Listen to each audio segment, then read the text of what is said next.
ખેડાના બામણ ગામની સાગર ઇન્ટરનેશનલ સ્કૂલના શિક્ષકો ગેરહાજર રહેતા હોવાને લઈને કલેક્ટરને આવેદનપત્ર આપવામાં આવ્યું છે। સ્કૂલમાં પ્રિન્સિપલ સહિત શિક્ષકો વચ્ચે આંતરિક વિવાદ ચાલી રહ્યો છે, ત્યારે આ વિવાદ વચ્ચે વિદ્યાર્થીઓનો અભ્યાસ પર તેની અસર પડી રહી છે। તો એક તરફ હવે ધોરણ 10 અને 12ની બોર્ડની પરીક્ષા નજીક આવી રહી છે। આ વિવાદને લઈને શાળાના શિક્ષકો ગેરહાજર રહેતા તમામ વિદ્યાર્થીઓનો અભ્યાસ બગડી રહ્યો છે, જેને લઈને વિદ્યાર્થીઓએ આક્ષેપ સાથે નડિયાદ કલેક્ટરને આવેદનપત્ર આપ્યું છે। તો બામણ ગામની સાગર ઇન્ટરનેશનલ સ્કૂલનો મામલો પ્રિન્સિપાલ સહિત શિક્ષકો વચ્ચે હાલ અત્યારે આંતરિક ઝઘડાઓ ચાલી રહ્યા છે, વિવાદ ચાલી રહ્યા છે। અને પછી અત્યારે ધોરણ 10 અને 12માની બોર્ડની પરીક્ષા આવે છે। અત્યારે છોકરાઓનો એટલો બધો અભ્યાસક્રમ બગડે છે, પણ એક પણ શિક્ષક અત્યારે હાજર નથી સ્કૂલમાં।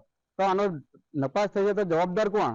આ બાબતે અમે સ્કૂલમાં પણ રજૂઆત કરી છે, પછી કલેક્ટર ઓફિસ આજે આવેદનપત્ર આપવા આવ્યા છીએ। હવે આનો ન્યાય અમને તાત્કાલિક આપો, કારણ કે કાલે 10-12 એક મહિનો પરીક્ષાનો રહ્યો છે અને બરાબર અભ્યાસ બગડે છે। આખા વર્ષોની મહેનત અમારી પાણીમાં જાય એવી પરિસ્થિતિ છે। મારી શાળાનું નામ સાગર ઇન્ટરનેશનલ સ્કૂલ છે।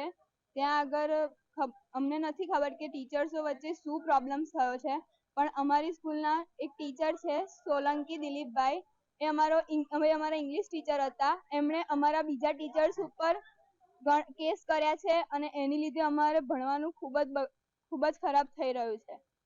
અમે દિવાળીથી અમારું બધું જ ભણવાનું બગડી રહ્યું છે અને અત્યારે 1.5 મહિનો કે અહીંયા બામણગામ સ્કૂલમાં બેબી 12મા ધોરણમાં ભણે છે। 4 મહિનાથી કેસ ચાલે છે સર લોકોનો।